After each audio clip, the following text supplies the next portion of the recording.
Assalamualaikum warahmatullahi wabarakatuh. Salam budaya. Saya Fadlizon. Saya bersama Mas Basuki Teguh Yono. Beliau adalah Sekjen dari Sekretariat Nasional Perkerisan Indonesia. Saya sebagai Ketua Umum dari Sekretariat Nasional Perkerisan Indonesia. Mas Basuki ini juga sekaligus dosen di program studi perkerisan di ISI Solo. Nah, kebetulan kami selain ngobrol-ngobrol juga sedang menjamasi keris-keris.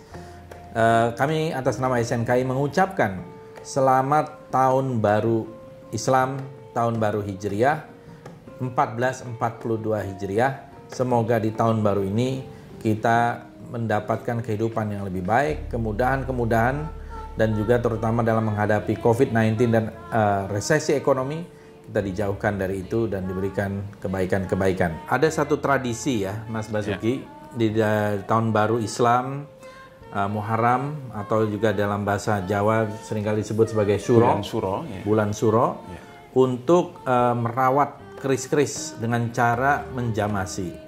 Jadi memang ada, kalau tidak salah ada 2 metode untuk perawatan, antara lain ya, jamasan, yaitu diminyaki, dan juga diwarangi dengan menggunakan beberapa bahan-bahan yang mungkin juga alami dan kimiawi. Betul. Mungkin Mas Basuki bisa menjelaskan ya. Ya.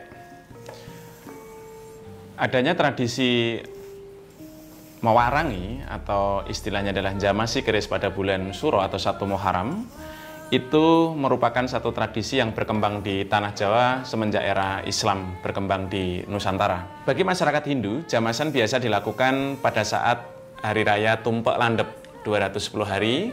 Namun bagi masyarakat Islam di Nusantara, khususnya adalah di Jawa Tengah, Yogyakarta, dan Jawa Timur, biasa dilakukan di bulan Suro. Sedangkan di Cirebon dan sekitarnya, terutama di daerah Jawa Barat pada umumnya, kemudian Sulawesi dan lain sebagainya, itu biasa dilakukan pada bulan Maulud. Tradisi mewarangi atau menjamasi adalah satu langkah di mana keris itu dilakukan proses perawatan agar jauh dari karat dan lain sebagainya. Ada beberapa metode yang diambil. Pertama adalah dengan cara apabila dalam kondisi kotor dilakukan dengan proses warangan, di mana keris itu direndam dengan bahan-bahan air kelapa dan lain sebagainya sampai karat-karat itu bersih, kemudian direndam dengan asam arsenik yang dicampur dengan air jeruk. Tapi bagi keris-keris yang masih bersih polanya, itu dapat dilakukan dengan cara diminyaki saja atau dijamasi. Durasi untuk melakukan jamasan ini sebaiknya berapa waktu sekali ya? Apakah setahun sekali pas Muharram itu, atau 2 tahun sekali, atau 6 bulan sekali, Mas Basuki? Kalau untuk jamasan keris, sebetulnya secara baku dapat dilakukan pada setiap wetonan. Jadi setiap 35 hari sekali, tetapi setidaknya adalah harus dilakukan 1 tahun sekali. Namun demikian, kalau dilakukan warangan itu tidak harus 1 tahun sekali, di mana kita melihat kondisi bilahnya. Apabila dalam kondisi yang banyak berkarat, tentunya harus dilakukan proses warangan. Tapi apabila pamor masih baik, kondisi bilah masih bersih, bagian aksesoris-aksesoris keris yang lainnya juga dalam kondisi baik, cukup dijamasi saja. Dan perlu saya sampaikan bahwa pada bulan Suro, di dalam mau menjamasi keris itu tidak hanya bilahnya, biasanya pada bagian sarung ataupun juga hulu, apabila ada kotoran-kotoran itu juga dibersihkan dengan baik begitu. Jadi saudara-saudara, kalau kita lihat memang keris ini adalah sebuah benda budaya yang luar biasa yang dibuat oleh nenek moyang kita sejak dulu. Sekarang juga ada empu-empu yang baru ya.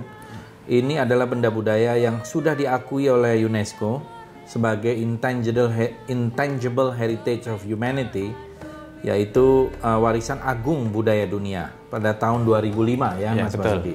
Jadi kita memang mempunyai kewajiban juga sebagai bangsa, karena ini juga bagian dari warisan intelektual, warisan budaya bangsa, untuk melestarikan keris sehingga tetap menjadi bagian dari warisan agung budaya dunia yang diakui oleh UNESCO tadi. Jadi kami di SNKI memang seringkali melakukan juga edukasi, karena sering sekali terjadi kesalahpahaman terhadap keris.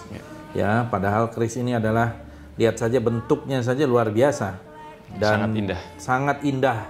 Dan ini merupakan gabungan berbagai macam seni tempa ya, seni ukir, seni di dalam pencampuran berbagai macam logam. Ya betul. Kemudian juga pengolahan baik dari gading ataupun dari kayu dan sebagainya yang diukir sedemikian rupa. Dias dengan perak, emas, dengan batu-batu permata dan sebagainya. Iya. Jadi ini sebenarnya sebuah warisan agung dan memang asli Indonesia dan menyebar di seluruh Nusantara. Dari Jawa, Sumatera, ada keris Bali, keris Lombok, Sulawesi, Kalimantan. Ya, jadi seluruh Nusantara sebenarnya kita diwarisi keris dengan bentuk yang berbeda-beda ya dan mempunyai ragam yang berbeda-beda. Tapi keris ini juga filosofinya sangat mendalam. Ya, mudah-mudahan nanti kita ke depan bisa lebih menerangkan lagi tentang keris ini. Tapi kebetulan ini memasuki bulan Muharram, kita biasanya menjamasi keris. Ya, ini bukan kegiatan syirik ya, tetapi kita menghargai ini sebagai benda dirawat. Ya, benda ini dirawat dengan baik dan kemudian tentu saja kalau sudah dirawat akan menghasilkan dapur pamor yang indah ya. Dan tentunya juga merawat secara aspek nilai-nilai, makna-makna yang ada di dalamnya. Karena di sini banyak sekali filosofi, ajaran-ajaran yang terkandung di dalamnya. Jangan lupa juga Wali Songo juga dulu mempunyai keris, Pangeran Diponegoro, Tuanku Imam Bonjol, Teku Umar, pahlawan-pahlawan nasional ya. Jangan salah sangka, jangan salah paham. Mari kita mau belajar tentang keris yang merupakan warisan agung dari nenek moyang kita hingga sekarang. Terima kasih. Wassalamualaikum warahmatullahi wabarakatuh. Waalaikumsalam.